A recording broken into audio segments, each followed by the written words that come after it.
Hey guys, so recently we were able to go to the Warner Brothers Studio Tour Hollywood to talk to my pal John again about their awesome new DC Universe exhibit. They have a bunch of new costumes and props from Batman v Superman, but also costumes and props from the new Suicide Squad movie that's releasing this weekend. So let's take a peek at what they got.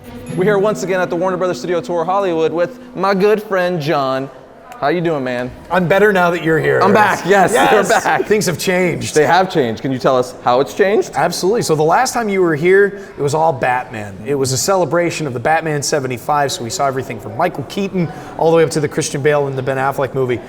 We have revamped. Now this is DC Universe, the exhibit, greatest superheroes and supervillains, the newest addition to Warner Brothers Studio Tour Hollywood. The things that we have currently, Suicide Squad, which is due out the first week of August. Yes, very excited. Very excited. So we have authentic costumes and props from that. We also have our Batman vs. Superman collection. Same thing, authentic costumes and props. And then we have a wall of comics to greet you when you walk in.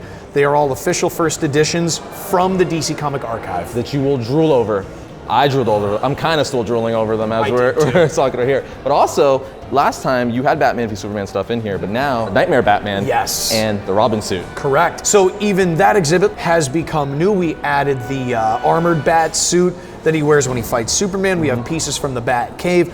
We even have a piece of Kryptonite. And it's the actual piece that was in the movie. Really cool. And I noticed up there you have, as I've learned you guys call, the Little Wayne costume. Lil Wayne, yes. Bruce Wayne is up there in the front. Yeah, for our Batman versus Superman section, right when you walk in on the left-hand side in front of like the Wayne Mausoleum, the door to the Wayne Mausoleum is little Bruce Wayne waiting to say hello. But you also have, that I was kind of shocked, the Bat Monster. Right. It was a very brief scene in Batman v Superman. Like, I think it was literally only like 5 seconds, but he's here. And it's part of that kind of nightmare sequence where he goes into the mausoleum and the grave starts bleeding and then a creature pops out of like his mother's grave. I always thought it was a reference to Man-Bat. But it's Martha Wayne, you know? Yeah. Popping right out of the grave to scare him. Suicide Squad. Yes. That is going to be one of the biggest movies, if not the biggest movie of this year. Can't wait. And we have all the costumes, all the props, but Harley Quinn, Joker, the costumes, right here. Well, the costumes themselves are really glitzy. They're very blingy. One of the big tags that they've been kind of selling with that is that it's like the rich kids of Instagram. They're very indulgent characters, like a spare no expense. Yes, I might be a villain. I might be a super villain, but I'm gonna have a really shiny watch. I'm gonna have gold bracelets, your necklaces, things like that. He's a big fan of knives. And one of my personal favorite things is that you'd never necessarily see the detail in it unless you're seeing it in person. He has a razor blade, a single razor, and even etched into the razor is a smile. Well, one of my favorite things with Harley's gun is that she has notches like scratched into her gun, where it's like for every one of her kills. Right. She has a count on there, and then it's a revolver, so it has love and hate. But we also got Deadshot. Yes. Deadshot, huge character in the movie, leader of the Suicide Squad. Best marksman in the world. When it comes to the actual costume, Will Smith actually had a hand in piecing the costume together. It's a real guns, things that he uses, and he keeps them on the back of his wrist, and as opposed to posing like you're firing, he used some of his boxing experience from old movies that he's done to actually make it seem more like natural, throwing the punch, and it's firing a bullet with it too. Amanda Waller, Viola Davis, she is the reason why Suicide Squad exists. What a great casting choice in Viola Davis. It's like, she is so Amanda Waller. And I mean, she is the true leader of the Suicide Squad, potentially one of the most dangerous of the bunch. But her right-hand man, Rick Flagg, originally it was supposed to be Tom Hardy who was gonna play him, but now Joel Kinnaman's playing Rick Flagg. What can you tell us about his costume? It's very just, I guess, military-esque. Sure, he is the guy in charge. So he really looks the part. His costume is, like you said, very military. He looks like the guy who is asking the questions and getting the answers. And what we have here is his Belle Reve costume, because there's like a field suit, but then we also have the prison suit. Now you don't only have just costumes and props in, you actually have like set pieces and stuff. Can you tell us about some of the stuff that's in the room? Sure, right behind us actually is a piece of the Belle Reve set. And another one of the really cool things is that this is authentic from the set. So guests are invited to come, take a picture behind the jail cell of Belle Reve and, you know, be part of the fun. So Harley Quinn's boots, her shoes. Yeah, they're the most popular high heel right now.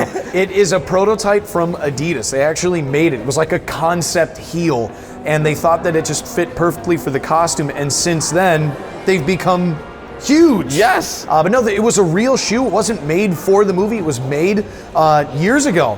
but it's a real Adidas heel. Now we also have one of Harley Quinn's most iconic weapons ever, which is her big mallet. And it looks like it's ripped right out of the comic books. Right, staying true to the comics, especially with something like the iconic mallet. It's gotta be dead on, and in this respect, I think it absolutely is. There's even like chunks out of the mallet. It looks like she's used it a few times, so it's got some authentic wear and tear on it too. The bat says goodnight. That's just brilliant. That's just brilliant. That's just a good idea. It's the last thing you see is the bats coming towards you, you know? I just really like how they're capturing the essence of, you know, comic book Harley and bringing it, because that's something she would do. That's just what the character would do in any format, comic books, video games, and now the movies. Now, one of my favorite pieces here is obviously the Joker always has thugs, but you have the Panda Thug, and I don't know if there's a specific name, but you also got the Eyeball guy? Eyeball Thug. Eyeball Thug, there we go. Eyeball Thug is what we're calling him. Deadshot's gun. Let's talk about his gun a little bit. So you see the rifle that we have here, which is only obviously one gun in his arsenal of weapons and guns, and he has something written on the gun that he also has written on like his collar, and that has a recurring theme, and it's a moniker: I am the light, the way. I know that the goal of so many costume designers and filmmakers is, while you want to put your own twist on it, you also want to stay true to as much as you can.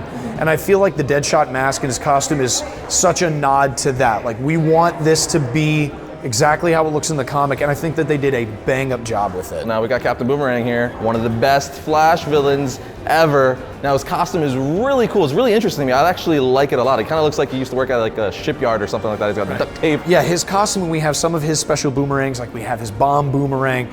We also have a couple of his cans of beer. And the costume itself is, again, a newer adaptation of the boomerang, because his costume in the comic book is kind of campy. It's like that. You know, he's got the hat and the big scarf. So this is much more of a deep, like Australian, the Australian term that even Jai Courtney uses, like he's a bogan.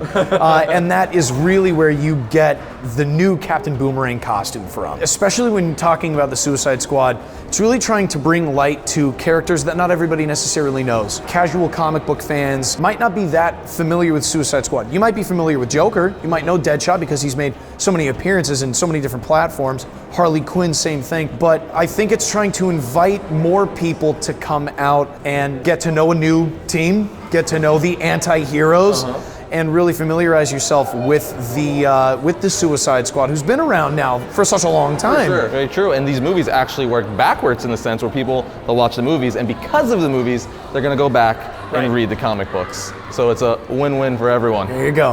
And that's it. As you can see, their new DC Universe exhibit is amazing, but I want to give a huge thank you to the Warner Brothers Studio Tour for letting us come out once again and film this episode for you awesome people. So if you're looking for a fun vacation or just in the LA area, be sure to stop by the Warner Brothers Studio Tour Hollywood to see all their awesome stuff. Trust me, you won't regret it, especially if you're a DC fan. But I put all the link for their info in the description.